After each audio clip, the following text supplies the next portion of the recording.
Older generations of Reddit, what toys did you have as a child that would be considered too dangerous to be given to a child today?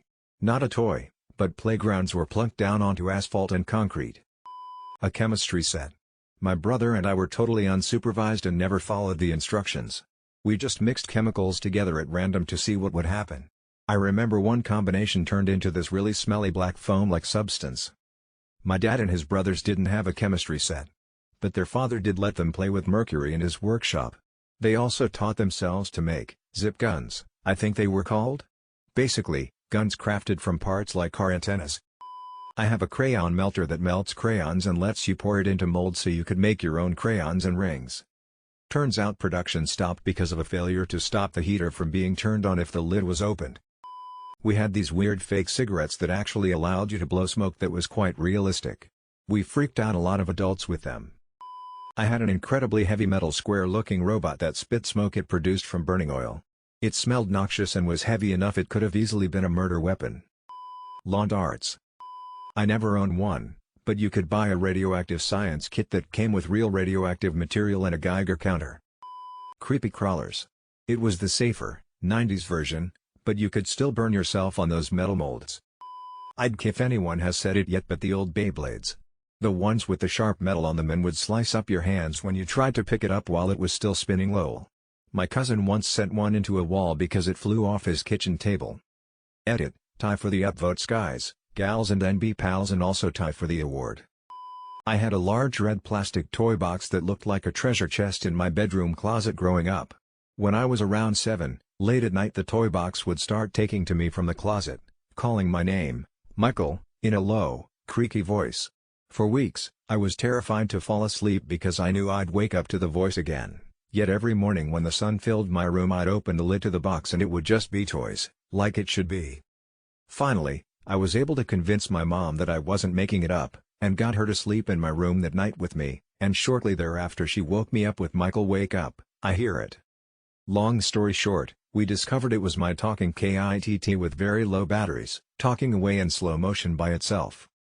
I don't know if those should be illegal, but I definitely feel like the experience damaged me. I'm surprised trampolines are still around, even with the dumb safety cage netting they must all have now. On playgrounds, there's always the spinning gate. It was a gate on a pole. You stood on the back of it and kick off like a skateboard and just spin around on it. Think a merry-go-round, but smaller and crazier. Sky dancers were banned. Beyblades were banned from school. Both had the habit of spinning into children's eyes and blinding them. In the late 90s my elementary school had a metal slide about 15 feet tall. The ladder to climb up, and the railing around the 1-foot-wide platform at the top were made of skinny metal tubing that got slick AF when it was wet. The sides of the slide were about 6 inches tall, super easy to just go over the edge. Several kids fell or were pushed off over the years when I was there. One boy had to be hospitalized not once, not twice, but 3 times after jumping off it. Around 2001 the school tore it down and replaced it with an extremely lame plastic slide about 8 feet tall, with sides about 1 foot tall. Oh, and I have a children's science textbook from the 1930s that describes all sorts of experiments with electricity kids can do with the power outlets in their home. What could go wrong? Playground equipment like seesaws, merry-go-round, and metal slides. I once burned a layer of skin off my thighs going down a hot metal slide, summer in Georgia, in shorts. Super soakers were getting a little out of control from the mid-90s to the early 2000s. They held a ton of water and felt like someone was spraying you with a pressure washer. Hitting someone in the eyes would temporarily blind them and crying wasn't uncommon. Slip and slides feel also pretty rough when a rock poked up through the plastic and caught your stomach after a 30-foot head start. So much blood. I had a set of clackers, and the bruised and swollen wrists and elbows that go along with learning how to use them. Not sure many people today would even know what those were, though. We used to hang steel wool on a modified wire hanger, then light and spin it. Hot metal going all over the place. How did I survive childhood? 1. Toy gun that looked like a real gun, no joke. 2. A bug-catching kit with hypodermic needle and formaldehyde. 3. A chemistry set with caustic materials. 4. Air rifle that I figured out how to use like a shotgun by dropping extra BBs down the barrel and I could use it to shoot homemade darts. 5. Clackers on a string before they made them safe. Of course I built all kinds of stick weapons growing up. Moon shoes. My dentist used to give me vials of mercury to bring to school for show and tell. My parents bought me a rock collection at a natural history museum that included a chunk of asbestos from which you could pull fibrous material. We also had metal trucks with extremely sharp edges and lead-based paint jobs. M80s, they were like a extra powerful firecracker, supposedly 1/8 of a stick of dynamite. We would use them to literally blow stuff up, like sending garbage cans into the air or blowing street signs off their posts. They were really a lot of fun for us early teenage boys. Metal Tonka trucks. Pocket knife, bow and arrow, slingshot, BB gun, bullwhip. What rolls downstairs alone or in pairs, and rolls over your neighbor's dog? What's great for a snack and fits on your back? It's log, log, log. It's log, log. It's big, it's heavy, it's wood. It's log, log. It's better than bad, it's good. Everyone wants a log. You're gonna love it, log. Come on and get your log. Everyone needs a log. Log, log, log.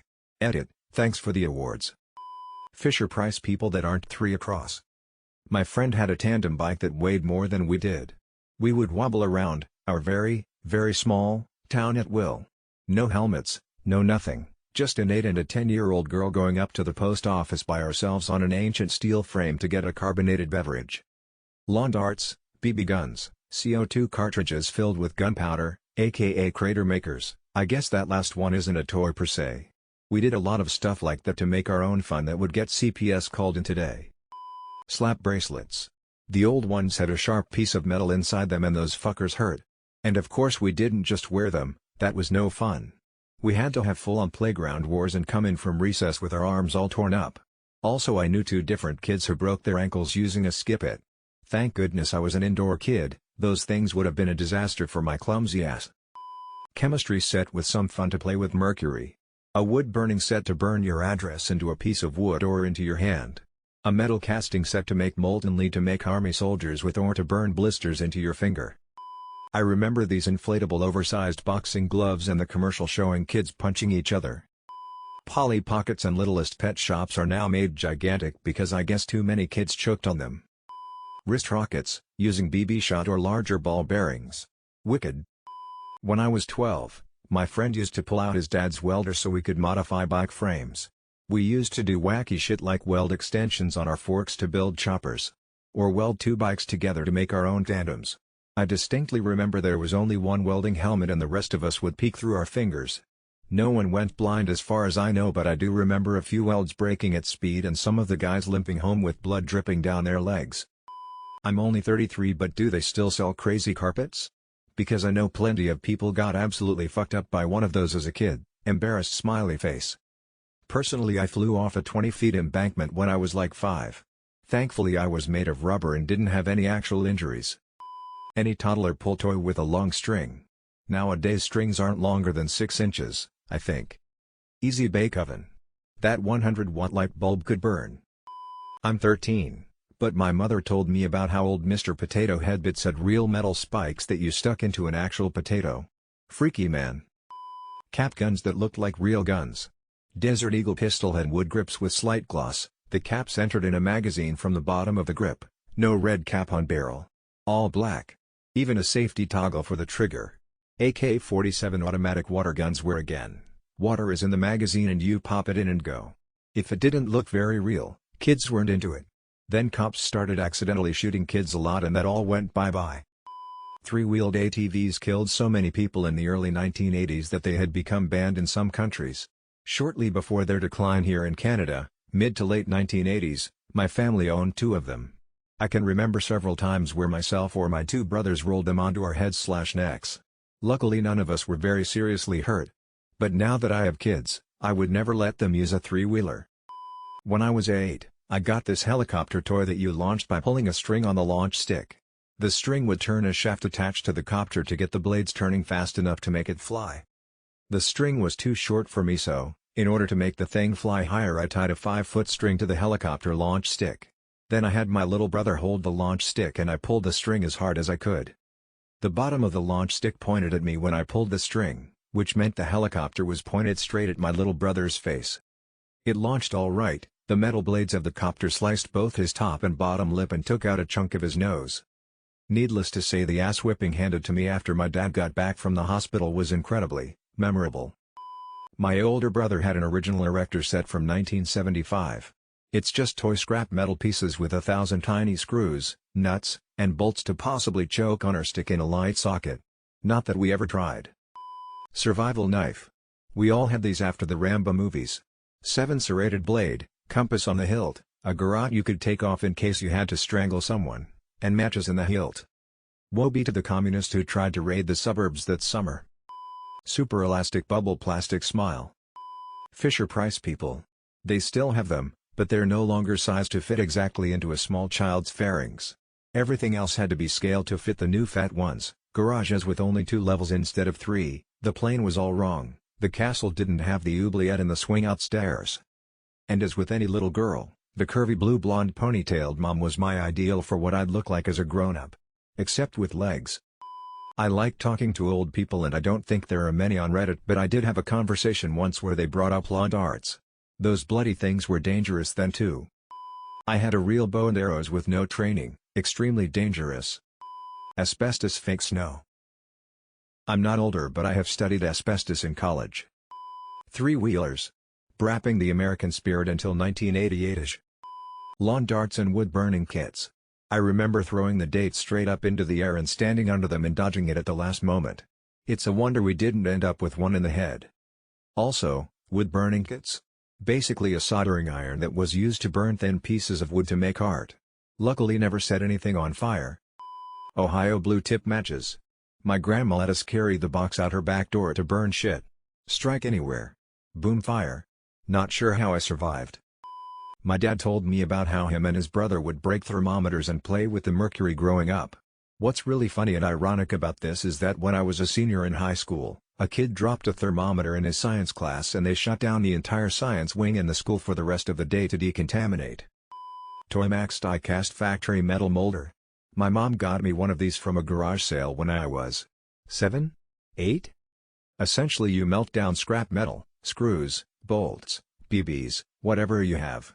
Then tip the melting area into a rubber mold. Stick it in the fridge and boom, neat little metal trinket. I used to love making these. There was a flame, skull, and a rifle mold that I remember using the most. But you know what I remember even more than those molds? All the burns on my hands and that one time I caught the carpet on fire, Lamau. No shot these would sell today, haha. Tried to link mobile won't let me, but if you Google image it you'll be able to find it easily. Smile. I got a perfume making kit for Christmas when I was 9. You could mix all these chemical together to make different smell. Could have been toxic. This was 1959. Simon. That toy is addictive and has torn so many families apart. Rocks. More specifically those small playground pebbles. We had a game on the playground where we would have rock wars, 2 teams, everyone loses. There were rules of course, like no throwing handfuls directly at the opposing team. You had to throw it up like a mortar and let it rain down on the enemy. If you say you are done, no one can attack you until you come back. There was a line on the ground that the teams couldn't cross, etc. Breaking the rules means that everyone targeted you for the remainder of the game. Thankfully most small kids cannot throw rocks that hard or accurately from a distance. I'm not even old. This happened in the early 90s. Toy guns that looked exactly like real guns. I remember these hard disc guns that shot tiny plastic discs. We would sometimes sharpen them. Chemistry set. Though I'm nowhere near the age to play with the home atomic power kits or the radioactive stuff, I definitely got to play with a bottle of powdered arsenic and other similar poisons and toxins. I miss those really complete kits. Bang snaps, bottle rockets, sparklers and all the other kid-friendly fireworks.